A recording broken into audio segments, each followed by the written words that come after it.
You are listening. You are listening. You're listening to Not Elsewhere. Not Elsewhere. Elsewhere Classified. Hello, everybody. Welcome to the Not Elsewhere Classified podcast. I'm your host, Brian Kui.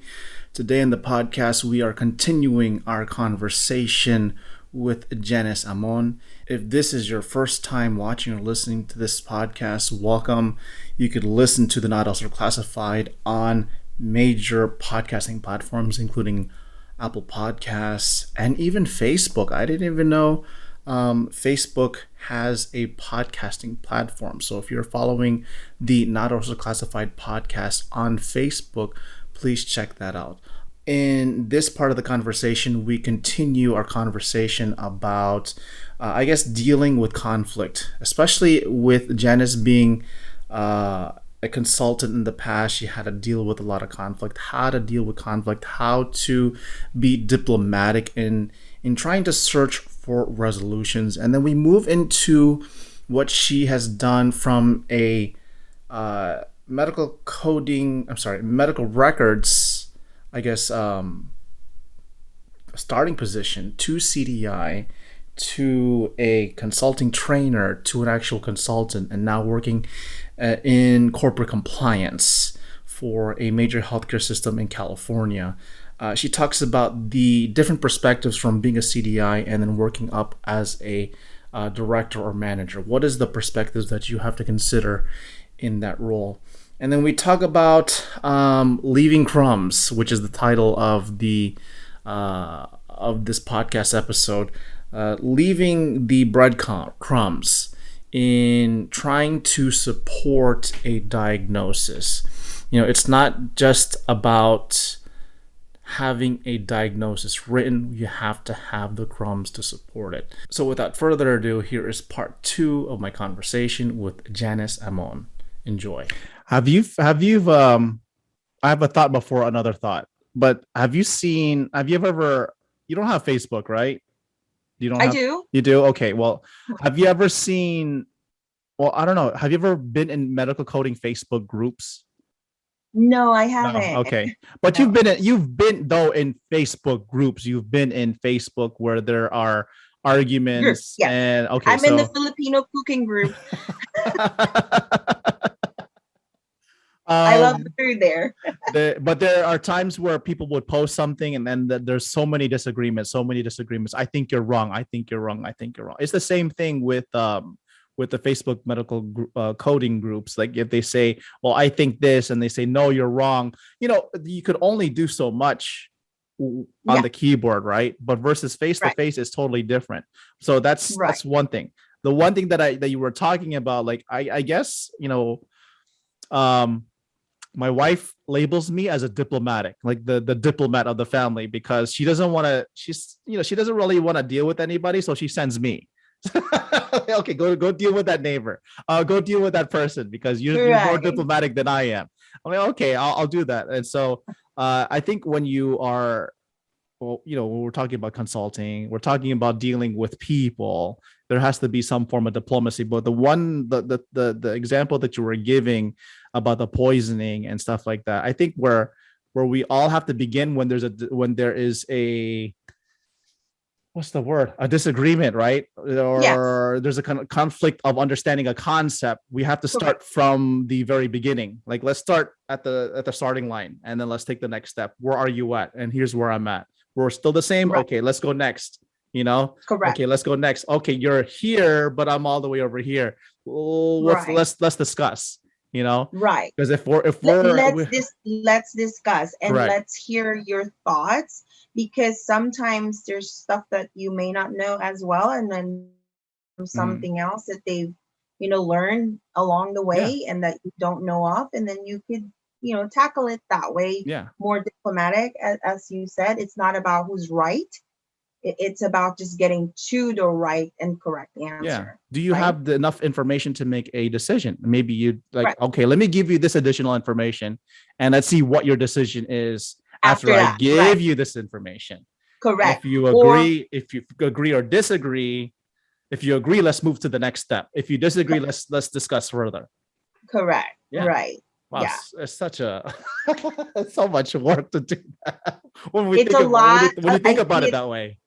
it's a lot of work because sometimes it's like when you give an answer, it doesn't stop there, right? They Yes. still You got go to the next there's a, what question. you call the feedback stage and say, no, we don't think so. We don't agree with what what you're saying. So you Mm, just got to keep at it and say, okay, well, think about this, look at this, look at this reference and let me know what you think. yeah. Yeah.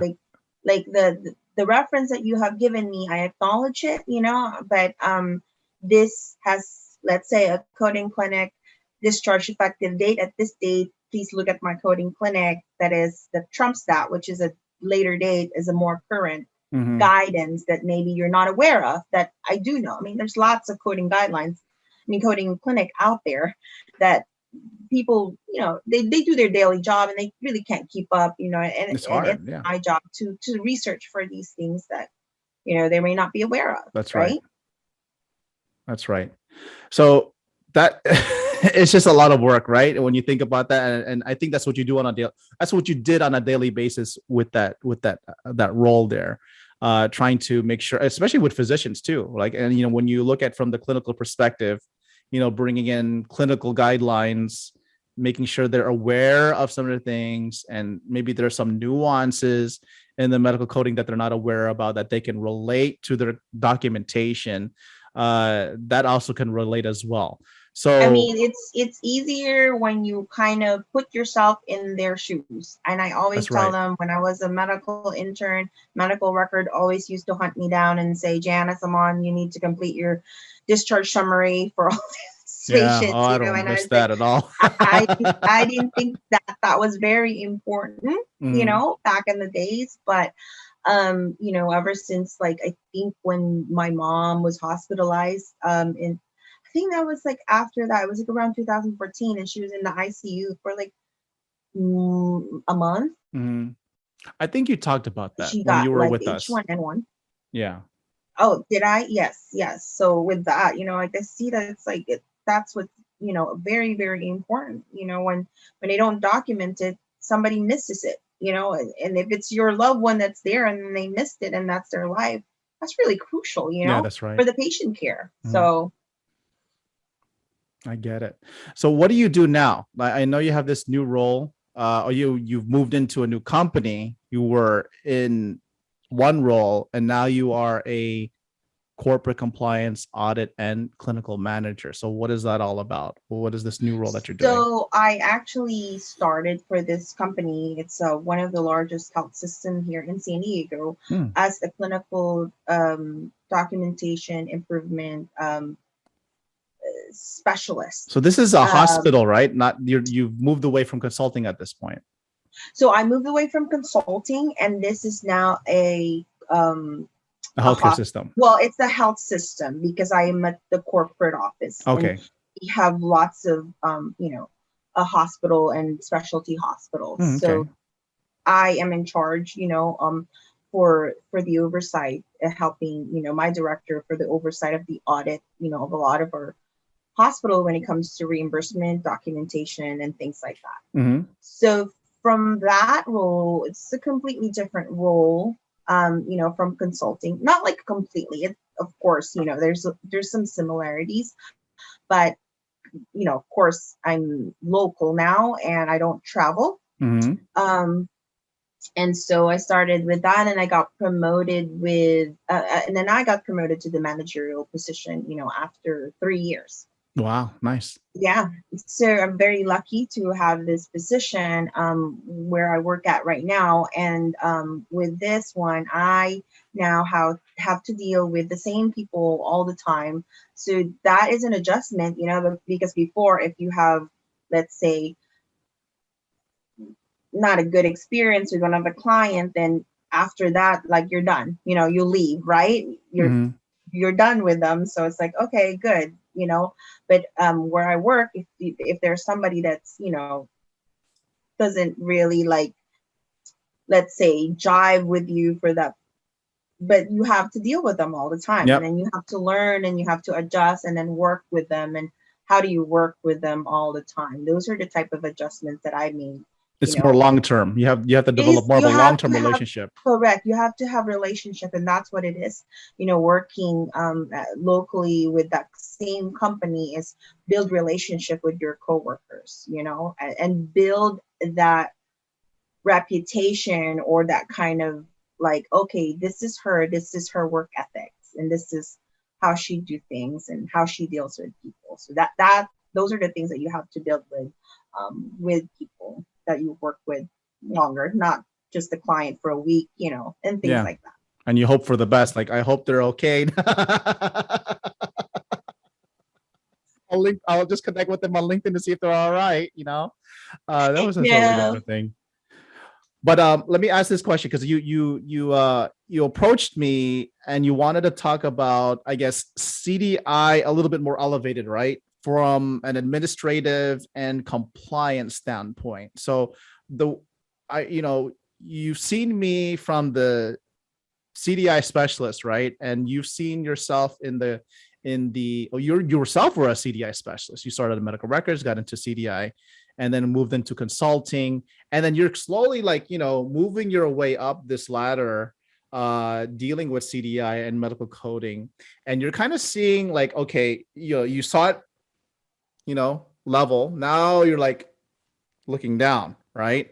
Correct. And so how would you describe that change, or what is it that I guess is needed more? The way I understand, as you're moving up, right? If you're starting from CDI and you're moving your way up, things kind of expand a little bit more. When you're a CDI, you're like, okay, I'm looking at a chart. Next chart, next one. You're doing like this, right? And that's correct. It. No, you're only worried with what's in front of you. Right. And as you move up, now you're worried of what's in front of you, but you have a 360. You have to be worried about everything revolving around it, not just what's, the medical record, but now you have to deal with everything else associated with physicians, with policies. Now you're talking about compliance, and then now dealing it with, I guess being, again, diplomatic or being an advocate for CDI and medical coding to other areas in administration, and making your stake in importance of that role within the company. So what is it that you're doing that kind of, or what is your perspective from the elevation from a CDI specialist role to now more of a corporate role in where you're at right now? Well, I mean, I think it's, when you're on the CDI role or your coder role, it's a real bit challenging when you're correct. And then you kind of know you're correct when it comes to the coding or like, documentation or whatever you're doing. And then you bring it up to your leadership and they don't agree with you. It's kind of hard, right? Yeah, that's right. So the difference is that now that I'm the oversight of, like, you're the one that's being consulted, then it's easier to kind of say, no, this is the correct way to do it. So it became easier, right? Because it's like, are you saying as you move up, your opinions matter a little bit more as you move up into the role? I mean, different companies, what I'm saying is that they treat you differently, right? There's people that always say to you, like, well, you don't have that many years of experience for you to tell me that you code this way, right? So when you're at this level of, in the department, you are the one being consulted for what's the, correct way. And the thing that I think I'm very lucky, because now I deal with a lot of other experts in the field. We have direct kind of like relationship with the experts who we could ask directly, right? Just in case, okay, I'm not for sure this is my answer, but let me make sure and do my due diligence. Like, what do you think, right? So for type of questions that are like really gray or nobody knows, like the question, it's not answered in the coding clinic, right? Like, or they ask in the coding clinic, but they haven't gotten any answer yet. Things like that. You got to have to ask the consensus. We don't only ask one expert, we ask multiple experts and kind of see like, okay, this makes more sense, right? This is the correct answer for this type of coding or this type of answer to the clinical questions that we do have. So that's one particular thing, because if you're at the coder or the CDI level, sometimes it's like you get challenged a lot of what you think is correct, and sometimes you don't have a voice. There comes to a time when, like the leadership, of course, they're the one that's going to be, okay, disregard your answer. So you do have more of a voice when at that level, Got it. that's the difference. Yeah. They'll listen to you, but I don't know if they listen. I guess how can I best explain it? I guess I think I mentioned the word tenure, right? It's like you're a professor in a university. As you move up in tenure, I guess there's more of a regard for what you have Correct. done, Yes. right? And I guess you've versus somebody new versus someone experienced, the experienced person has paid their dues. They've gone through and dealt with the experience. They know the ins and outs. And as you mentioned, there are stuff that a new professional, new coder, new CDI, new whatever may not understand. That's why I asked the question in the beginning, like, okay, well, you were a consultant. Somebody who might be considering a consultant may see it a certain way, but could you tell, what are some of the things that they may not know? And so, like, I've always felt like that, like when I was as a CDI, like, I would look at management. I'm like, they kind of like treat me like I don't know much. Correct. And I have that might feeling. not even be true. That might not even be true. Right. Maybe you do know more than, what they do know. They don't, because you do the job. You know all these other things, but sometimes it's hard to be heard. You know what I'm saying? Yeah. I think also ultimately it's like, okay, you're not the one responsible for the department, right? So even though you may know, it's my say. And so as you say, and I remember you saying it, do your due diligence when you were training us. We got to do our due diligence, right? Yeah. And so I think as a manager, they have to, I don't want to say make the right choice, but make a careful choice. Make a careful choice, a decision. Yeah. A careful decision rather than going off based upon one energetic new professional's knowledge. It's like, okay, I will accept that, but let's also, what they don't see is, as I mentioned, as you moved up in the role, they don't see the bigger picture. They only see it from this. Okay, let's apply to the bigger picture, and does it work? And so let's make a decision from there. So those are some of the things that you probably do on a daily basis, right? So is there anything else? That really helps too, because when you speak to the doctors and say, this is how the coder thinks, this is how the coder will code it. They are not going to, when you write down like, fever and like, you're giving antibiotics and then patient has a cough and then has a chest x-ray, of opacities, they're not going to code it right away that's pneumonia. You're going to have, that's how the way you talk to physicians, because as clinicians, man, this plus this plus this, you already know in your brain. It's like, how could you not say that? Yeah, right. But that's the thing that you got to explain to them. You can't assume when it comes to coding. Yeah. But when you deal with like the coders, you kind of tell them like, okay, you gotta think that physicians think this way, right? That they already like wrote down what they think they have already written down, and then to them this equals this, So you have to explain how they think, and it's easier to kind of hear you when you explain that way when it comes to teaching them. Yeah, no, I agree. Because what I do now is I used to do the auditing for the payer side. So I do the denials. You hate me now, right?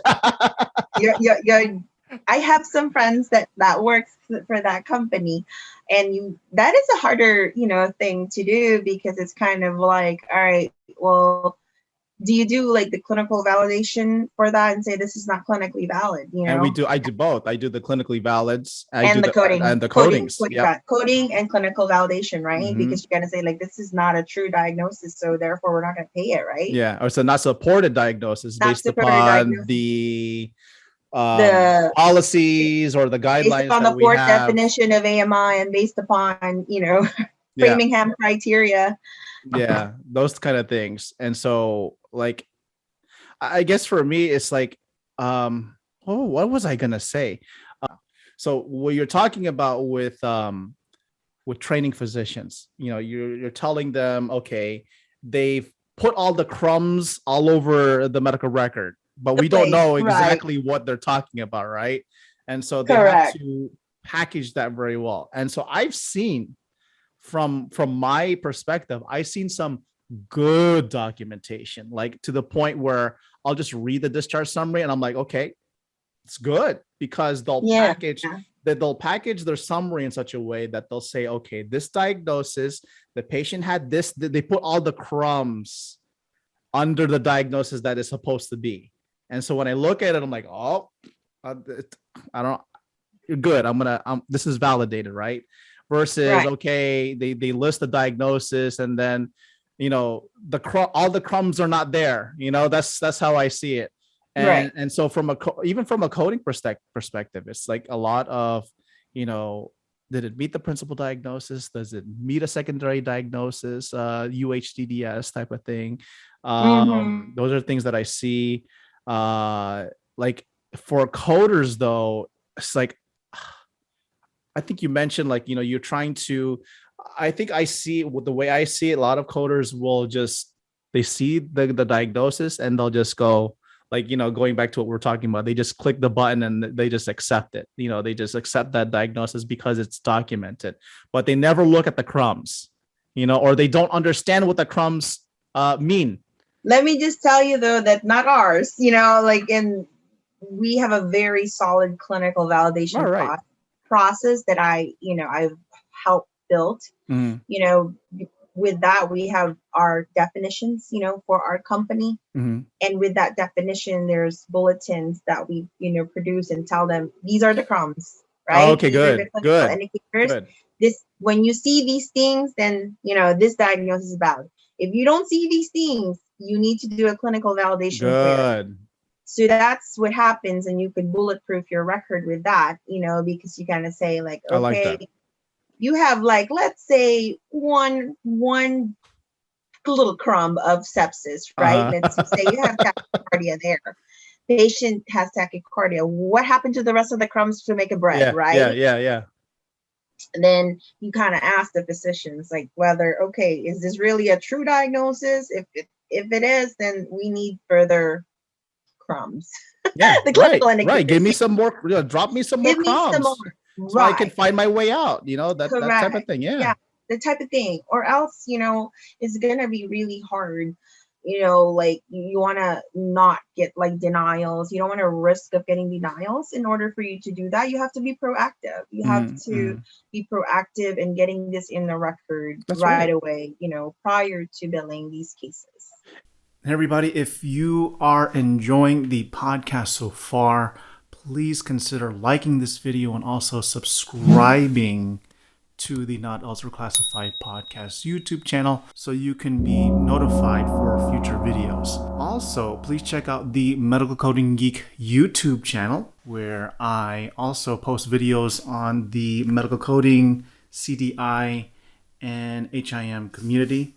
Also, check out medicalcodinggeek.com, where we offer a lot of services, including our Facebook groups. You can go to medicalcodinggeek.com/services. Check out our Facebook groups, including Medical Coding Geeks, the RHIT and RHIA exam support group, the CDI network. We have a marketplace where you can sell and buy your books. We also have the CEU hit list. If you're interested in free CEUs, I release a monthly list of free CEUs that I find on the internet. Also, you could follow us on social media, Not Also Classified. Everything is at NEC Podcast. For Medical Coding Geek, it's at MED Coding Geek. You could find us on Facebook, Instagram, and we are also on TikTok. If you are listening to this episode, please make sure to subscribe and rate our show on Apple Podcasts. All the ratings and the reviews help our show get noticed. Also, I wanted to take a moment to promote our partners. You could check them out at medicalcodinggeek.com/partners. They include the Haugen Consulting Group, RadRx, Project Resume, Renowned Talent, and so much more. And of course, you could find me, Brian Cui. My last name is spelled Cui, on LinkedIn. So without further ado, let's return back to the show. It's like you say, I know you put your hand up because in defense, you're like, yeah, our system is good. And so I'm sure a lot of systems say they're good, right?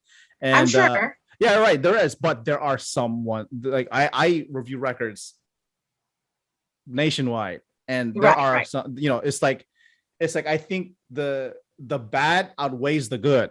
Like there are really some. I think so. Like I think there are Like, more. okay, we have There are come the more long bad. way. There are more bad facilities than good facilities, and so I see it like, okay, maybe there's more. The way I look at it is like there's still a lot of work to do. There's still a lot of work to do. Yeah, So there's still a lot of work for our CDIs and recruiters out there. Because I was thinking, I mean, it's been quite a while, 2014, since I was a consultant, and with that, I see what you're seeing, like lots of like, oh Lord, like this documentation is like. Yep. Like lots of recommendations. But let me tell you, from an overall standpoint, it's better from what it was before. Okay. It's like the problems of 2014 are not the problems of 2021. Well, CHF is still a problem, right? Well, it's. I think it's more of the clinical validation side now, rather than documenting. They're no longer asking like, oh, is it systolic? Is it diastolic? Yeah, I think we're beyond that question. They got that. What matters now is like, okay, you did document it, but where's the edema? Where's the Framingham criteria in here? Yeah, you're seeing this patient is stable, the chest X-ray, is normal. You're not even giving any medications to this patient. So where can I? Is it truly acute or is it a chronic? Is it truly acute? What is it? Or you're just really writing that down? Yeah. Because I remember way back when the worry though was the 30-day readmissions. You remember those? Where if a patient had CHF, they get discharged, they come back in 30 days. The hospital will get a hit on a quality side because it was more on a hit on how they treated the patient.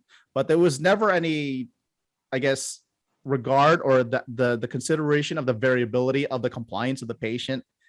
They would, say, okay, well, patient, you're not supposed to eat like a salty dinner, and they go get discharged and they go eat popcorn, or whatever, and then they come back full of edema. It's a bit like, unfair, I think, that like 30-day readmission, because you could get readmitted for like anything, and you're still that 30-day readmission, with the CHF and all these other mortalities. So yeah. So those are, and that doesn't take into that account that the patient did something in between, or the patient has been non-compliant with their medication and things like that. Yep, and the hospital still gets hit. So that's why, like I remember they would, the quality would come up to me, says, "Are you sure this is CHF? Is that the principal?" Yes, it is. Yes, it is. Unfortunately, that's how the cookie crumbles, and that's the name of your title. That's the way. That's what we're gonna call it. I hear that a lot, and the question is like, is this really an MI? Are we really getting, like this patient is truly an MI? I'm like, I'm sorry, this patient is an MI, I'm like yeah, you called cardio. The patient has all of these indicators. You were thinking about having a cardiac cath. I mean, what do you think would not be? Patient has 80% stenotic, LAD, and you put in a stent, for goodness sake. You're not gonna call it patient 3 stents, I think. Yeah. You think it is? So, like I don't know if I could make this. I don't know if I could make this just a CAD and make the MI disappear. We're not in the business. I don't have that power of doing that. I don't. The patient had total occlusion, and patient had like the troponin elevation. Can we just call it? Can we just principal diagnosis? Can we call it unstable angina? Unstable angina.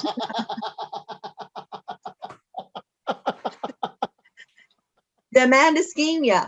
Yeah. Oh, that was a big one that like they think it's like type 2 once they call it that. It's still a big one today. Yeah, like I see a lot of documentation type 2 due to demand ischemia, but is it really an MI or is it just demand ischemia? Like I think they're still, to me, there's a lot of work in that. Like there's a lot of work. There has to be a differentiation between because they just link it right away and they just assume it's an MI because you just have an elevation of troponins because of an offload of your. Well, we actually have a cardiologist that like say, demand ischemia should not even, be a diagnosis. I agree. Yeah. You just, the fourth definition of AMI just came out, Yep. and I think physicians are still, needing that education. I think it's confusing, I guess, when you have a habit of calling something, it really doesn't go away that fast. You know what I mean? Right. So like, it's hard to have that behavior change. So you just got to keep educating. So. Yep. I agree. Let's go ahead and wrap up this podcast episode. Janice, thank you for being on the podcast. It's always a pleasure to catch up with you. Gosh, after 7 years, geez, it's such a long time. But it's always good to hear, you and your son, how they're doing. So let's go with, I think, was it 3 questions, right? Let's start off with the first one is, what does the future hold for you? What does the future hold for me? Well, you know what? One of my goals is to, be really called a renowned expert in the field. So I'm starting to reach out, to the other experts. And I do have an upcoming, webinar with one of our experts. I don't know if I could mention. Yeah, go ahead. Dr. Hirsch. I don't know if you know Dr. Hirsch. No. Dr. Ronald Hirsch is an expert when it comes to medical necessity. Okay. Because I deal with that one now too. So more on the case management side, nice. like the medical necessity in the record. We're going to talk about, the national coverage determination and the requirements. I don't know if you deal with coverage requirements since you're on the payer side. They usually use this Medicare's NCD and things like that to deny cases.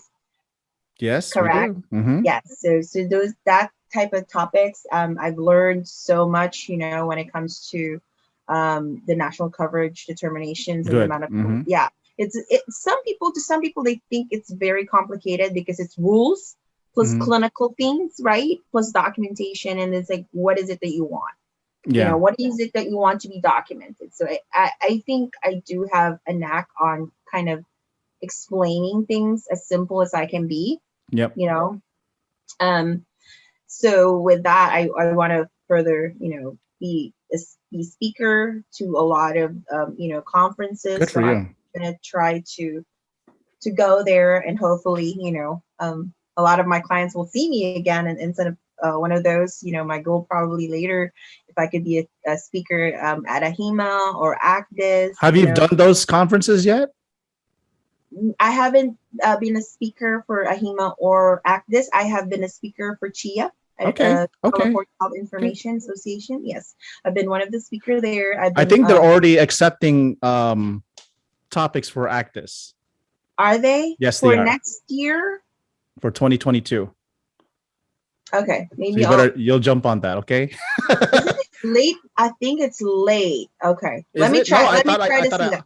I'll check in and then I'll send you a message. But I thought I saw something that they're accepting already for next year. So we'll make sure we'll make you a national speaker by next year. That would be great. Yeah, I would love that. That thrills me. yeah, it feels good. I did it. I did it during the pandemic. Like you did it. Yeah, I did. I did ACDIS in 2019. It really felt good. And then I did a HEMA and AAPC, the national conferences last year virtually, but it didn't feel the same. Like, when you're in person, it's so much. Yeah, I would think like in person would be like better. You get to see people. You get to, To me, it's more fulfilling. Yes, it feels more fulfilling. You get to dress up. Yeah, for the national conference for AAPC, I did it with somebody like a co-speaker, and then Jeff White, if he's listening, I was gonna go like this with a black t-shirt, right? And then all of a sudden he comes in with a blazer and a polo. I said, "Oh my goodness," because I only had a shirt and pajama pants, and so I ran upstairs. I'm like, you know what? I'm not gonna be I'm not gonna be done better than him. So I said, okay, let me put on a dress shirt and I'm gonna put on a blazer, and I had like plaid pajama pants, and I took a picture of it. Everybody was laughing at that, but it didn't feel the same. Like, when you do it virtually, I mean, that's all I've been doing now is all of these virtual setups, but I think doing it in person is great. I went to AHIMA. I met Cynthia Tang there, took a picture. Mm-hmm. Yeah, Cynthia Tang. I met Dr. Z. I don't know if you know Dr. Z. Interventional radiologist. Dr. Z, Cynthia Tang. Who else? But teacher Kimberly for Medicare boot camp, Kimberly Hoy. Yeah, she's really an expert when it comes to Medicare rules and regulations. So. Okay. What else as part of your future list? I know you mentioned you were considering a credential, CHC. I'm considering that. I'm still studying for that one, so I'm hoping to get a certification in healthcare compliance. Okay, good. To go further with the compliance career. Hoping to get at that more like a level of a director later, when I'm ready. So very nice. All right. So the next question I have is, I know we met like 7 years ago, right? And so we've discussed so much about your career up to this point. How would you compare yourself now to yourself 7 years ago when you were a trainer for that software company? I think I've grown a lot. I've completely a different person when it comes to kind of having more of emotional maturity. I think emotional intelligence is important when it comes to growing up and being an adult and being a professional, right? There comes a time in your life when you have a career and then you have people that kind of like, oh my God, this person, with the type of work that we do, we always, as I said, shoot the messenger type of thing. So if you don't have that grounding and that emotional maturity and how to deal with people professionally, then, you're not going to get, I think you're going to get further when you develop that personally.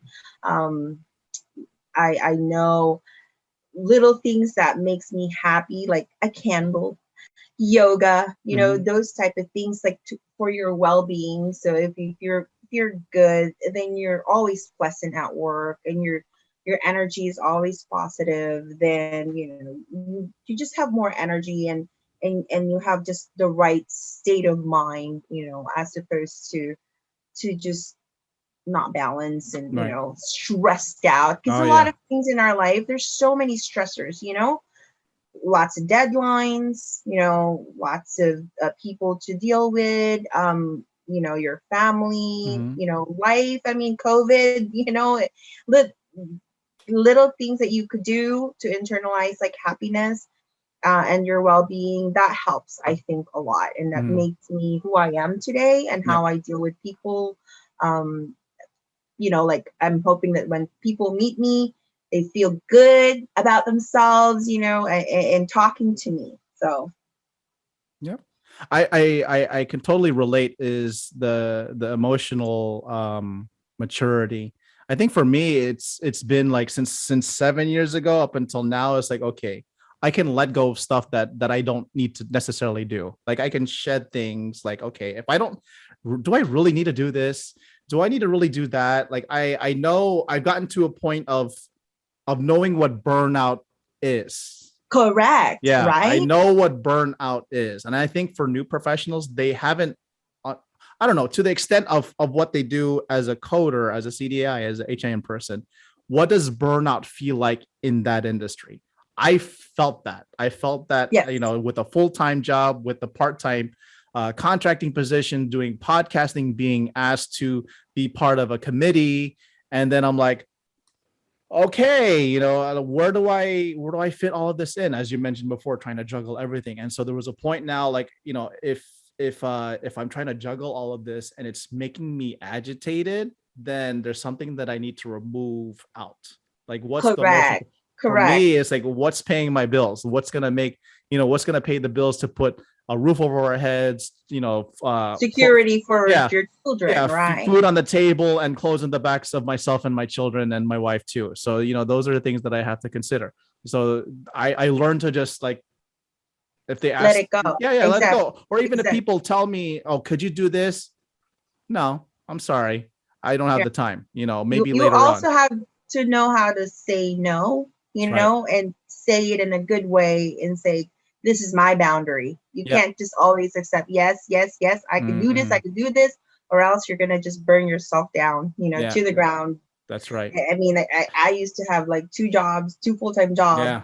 And that, to me, I have a brain fog after. Not like physical exhaustion, it's a brain fog, because when you use your brain for work, at the end of the day, you don't even know how to drive anymore, That's like, right. or how, those things like dangerous, when you use your brain so much for work. I mean, we're not getting any younger anymore. Yeah, it gets fatigue, right? Yes. It's not like physical exhaustion where you clean up or things like that. It's called a brain fog. So you need to slow down and take time and say, okay, that's enough time to have family time, Yep. I tell my because my son, he's doing football. He's doing international baccalaureate, which is kind of like a higher level high school. And so he has a full plate. So like, from like 6:30 when I drop him off till like a full 12 hours, school, then football, right? Yeah. Then he comes home and then he's like, Yeah. then he goes to go to sleep. I said, well, where are you going to balance this all? Or he stays up late doing homework. Says, you need to get good enough sleep. I said, I could handle that. I said, oh, you sure? So like, I look at him, he's only like 16. I'm like, I think he could handle it. But then when he gets to my age, trying to handle that, like you say, the brain fog, like I can't think right. We're not getting any younger. I can't even watch a movie that is so analytic. And I said, can we just like a SpongeBob movie? That's right. Because my brain is already tired thinking. I don't want to analyze no Inception movie or something like that. Yep. I don't watch any, I don't binge watch anymore. I can't keep up with the story. Like, it's too exhausting. It's not that I don't want to, it's just very exhausting. It's like, okay, I tell my wife, I said, look, she asked me, do you want to watch, let's say, for example, like the Jungle Cruise, like she got it on the Disney Plus. You want to watch it with me? And after I already did, like, how many pages of medical records, I'm like, I read so many stories already. I just don't need to add another story to my brain. To my brain. Yeah, it's like I don't need that, and I'm already like going like this already. Like I said, I just want to watch something that is so easy. It's just like easy going. I was like, like just any things on the internet, like the daily dose, dose of internet. Yeah, just goes in one ear, out the other. Like, something that's funny, and then I'm just gonna laugh. Yeah, that's it. That's what I do. All right, so let's go to the last question. What best words of advice could you give to our audience? To anybody, or to just anybody? If you had to give advice to our audience, to whoever that may want to listen to it.